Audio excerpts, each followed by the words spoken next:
آیت کا قرآن ہونا کس سے معلوم ہوا؟ حدیث کے ذریعے۔ قرآن پاک کی ترتیب کس سے معلوم ہوئی؟ حدیث کے ذریعے۔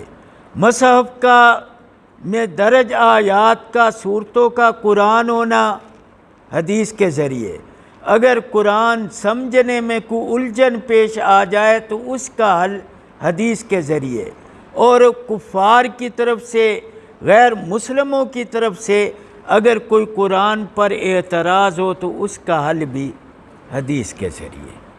تو اب آپ دیکھیں کہ قرآن اور حدیث کا کتنا تعلق ہے۔